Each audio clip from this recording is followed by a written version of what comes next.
stockbroker? Well, according to a Wall Street Journal analysis, more than 1,600 stockbrokers have bankruptcy filings, criminal charges, and other red flags that were not disclosed in public records and have actually gone unnoticed by regulators. Concerns about who has access to your money and how you should protect yourself. Joining us now to talk more about these findings is Michael Sigonolfi. He's investigative editor at the Wall Street Journal. Michael, welcome. What's going on here? Good to be with you. What's going on? Well, there's a pretty big problem in terms of investors' ability to be able to track what their stockbrokers' records are. And so, that first off, I think most of the nation's 635,000 stockbrokers are honest, but I think that we were surprised at the number of stockbrokers who had black marks on their records that weren't reported to investors as they should have been. And it really raises a huge hole in the regulatory foundation of Wall Street and the protection for American investors. So, Michael, what did you find through this investigation? And it was a very broad investigation. What things do not need to be reported or can easily be deleted?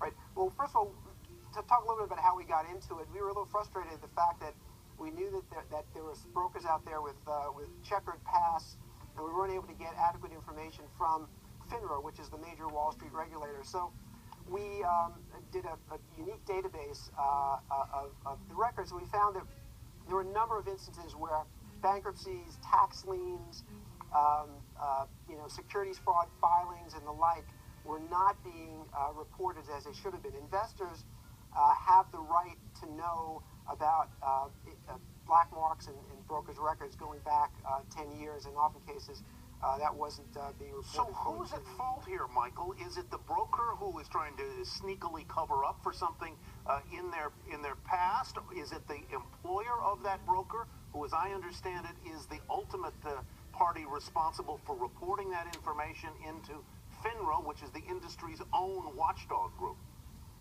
I think there were problems at all those levels. I think ultimately FINRA is responsible for overseeing all the brokers, but it's really been an honor system. So brokers were expected to fully report any past problems to their employers, to the brokerage firms. The brokerage firms were supposed to track that and supposed to report that to FINRA.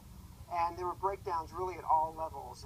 And that's part of the problem, because people really weren't focusing on it until we did our reporting. So what are the do's and don'ts? If you're considering entrusting your money to a broker, how do you protect yourself? What can you find out, and what can't you find out? Well, I think investors in general have to be a lot more active. I think the first thing they should do is to check with FINRA, which has a site called Broker Check, and they can look at the basic history of their brokers. I think you then have to go and do a little forensic investigating of your own, and go to your state securities commissioner, for instance, and ask for information about your broker. And also just look to Google and other areas just to see if there's anything out there that you find is a potential problem. Look, there are a lot of great brokers out there, and if there are any issues you've got or any concerns you have with any past problems they've had, you really should look elsewhere. Michael Sigonolfi, thanks very much. Michael is investigative editor at the Wall Street Journal and a heck of a softball player, too. Mike, good to see you. Thanks. Well, I'll keep my day job. All right. Coming up as we continue, can entrepreneurship